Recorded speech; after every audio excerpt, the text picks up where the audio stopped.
आदरणीय बंधुओं, माताओं व मेरी प्यारी बहनों, राधे राधे। आपका हमारे इस YouTube चैनल पर बहुत बहुत स्वागत है। बंधुओं, आज हम इस वीडियो में वैशाख महात्म का 25वां अध्याय सुनेंगे, जिसे सुनने सुनाने से भगवान श्री हरि की कृपा से मनुष्य का भाग्य उदय होता है, दुखों संकटों का नाश होता है। वे अंत समय में मनुष्य स्वर्ग में दिव्य रूप को पाता है। महात्म सुनने के बाद यदि आप हमारे चैनल पर नए हैं तो कृपया हमारे चैनल को सब्सक्राइब करें, बेल आइकन को प्रेस करें ताकि हमारी वीडियो के नोटिफिकेशन सबसे पहले आप तक पहुंचे। वीडियो को शेयर व लाइक भी जरूर करें। श्रुतदेव जी कहने लगे कि हे राजन, शंख ऋषि और व्याध उसको इस प्रकार देखकर बड़ी हैरानी से पूछने लगे कि तुम कौन हो और किस पाप से तुम इस योनि को प्राप्त हुए, और अब किस शुभ कर्म से तुम्हारी बुद्धि शुद्ध हुई और अचानक तेरी मुक्ति हो गई। शंख के इस प्रकार पूछने पर वह पृथ्वी पर दंडवत गिरकर सिर झुका और हाथ जोड़कर कहने लगा कि मैं कुसिद मुनि का पुत्र रोचन नाम वाला प्रयागराज का ब्राह्मण था। आसन, शयन, निद्रा, लोकचार्य, ब्याज लेना यही मेरा काम था। मेरी किसी के प्रति कोई श्रद्धा नहीं थी। इसी तरह मेरा बहुत सा समय व्यतीत हो गया।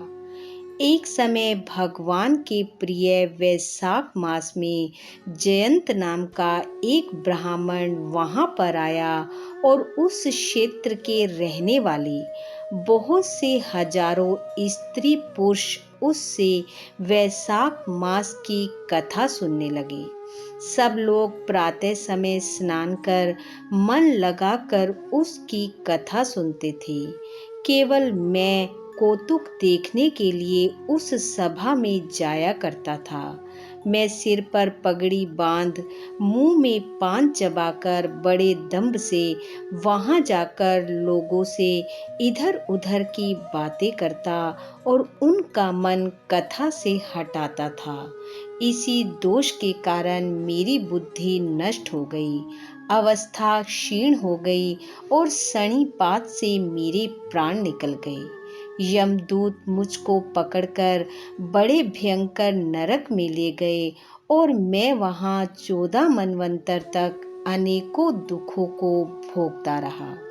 उसके पश्चात 84 लाख योनि भोगकर इस रूप में वृक्ष के कोटर में बैठा हूँ। देव योग से आपके मुख से निकली हुई कथा को सुनकर मेरे सब पाप नष्ट हो गए और सरक की योनि छोड़ दिव्य देह धारण कर मैं आपकी शरण में आ गया हूँ। मैं नहीं जानता कि आप मेरे कौन से जन्म के बंधु हैं। मैंने तो कभी किसी का कोई उपकार नहीं किया, फिर सज्जनों का संग कैसे प्राप्त हुआ, आप मुझ पर कृपा करके बताइए। शंख मुनि ने बड़े प्रेम से उसको उठाया और उनके स्पर्श मात्र से उसके सभी पाप नष्ट हो गए। फिर उस दिव्य रूपधारी ब्राह्मण पर कृपा करके सब वृत्तांत कहने लगे कि हे ब्राह्मण, वैशाख मास और भगवान विष्णु का महत्तम सुनने मात्र से तेरे सब पाप नष्ट हो गए हैं और तू अब कर्म से अतिवाहिक लोकों को जाकर फिर दर्पण देश के ब्राह्मण के घर जन्म लेगा और वेद शर्मा नाम से प्रसिद्ध होकर सब विद्याओं में निपुण होगा। प्रत्येक जन्म में तुझे जाति समृद्धि रहेगी और तुम संपूर्ण इच्छाओं को त्याग कर वैशाख माह में विष्णु के प्रिय धर्म को करोगे। निष्प्रह गुरु भक्त और जितेंद्रिय होकर इस जन्म से सदैव भगवान की कथा सुनने में तत्पर रहोगे और इस प्रकार तुम सिद्धि को प्राप्त हो जाओगे और सब बंधनों से मुक्त होकर योगियों को भी दुर्लभ मोक्ष पद को प्राप्त करोगे। डरो मत, मेरी कृपा से तुम्हारा कल्याण होगा। जो किसी प्रकार श्रद्धाहीन होकर भी भगवान के नाम का स्मरण करता है वह भी निर्मल होकर मुक्त हो जाता है। तो जो श्रद्धा पूर्वक जितेंद्रिय होकर भगवान की कथा को सुनते हैं फिर उनका तो कहना ही क्या। जो कोई भक्ति से अथवा द्वेष से भी कथा आदि करते या सुनते हैं अथवा भगवान की उपासना करते हैं वे सभी मुक्त हो जाते हैं। भगवान के भिन्न यश से अंकित जो अनेक नाम हैं उन्हें साधु महात्मा सुनते, गान करते और मनन करते हैं। ऐसी भगवान की सेवा में ना कष्ट उठाना पड़ता है ना धन खर्च होता है। जिनके स्मरण मात्र से प्रकाश में धाम मिलता है उस दयालु परमात्मा की शरण में हम जाते हैं। तुम भी उस नारायण की शरण में जाओ। वैशाख माह के धर्म के कार्यों को करो, इसी से भगवान तुम पर प्रसन्न होंगे। ऐसा कहकर शंख मुनि चुप हो गए। तब व्याध को देखकर वह दिव्य पुरुष मुनीश्वर से कहने लगा कि महाराज मैं धन्य हूँ। आपकी कृपा से मेरे पूर्ण भाग्य उदय हो गए हैं। आपने मुझ पर बड़ी कृपा की जिससे मेरी यह दुष्ट योनि चली गई। ऐसा कहकर वह परिक्रमा कर आज्ञा ले स्वर्ग लोक को चला गया। जब संध्या हो गई तो शंख मुनि भगवान के अनेक अवतारों और इतिहास की कथा व्याध को सुनाते रहे। प्रातः काल में ब्रह्म मुहूर्त में उठकर शौच आदि क्रिया से निवृत्त होकर सूर्य उदय से पहले ही स्नान कर संध्या वंदन और तर्पण आदि करके व्याध को बुलाकर उसके सिर पर प्रोक्षण कर वेद से भी अधिक शुभदायक फल देने वाला राम 2 अक्षर का मंत्र जपने के लिए बताया। शंख मुनि कहने लगे कि हे व्याध, विष्णु का नाम अनेक पापों को दूर करने वाला है।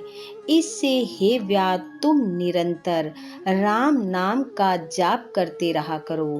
राम नाम का निरंतर जाप करने और वैशाख धर्म का पालन करने से तुम्हारा जन्म वाल्मीकि ऋषि के कुल में होगा और तुम वाल्मीकि नाम से प्रसिद्ध होगे।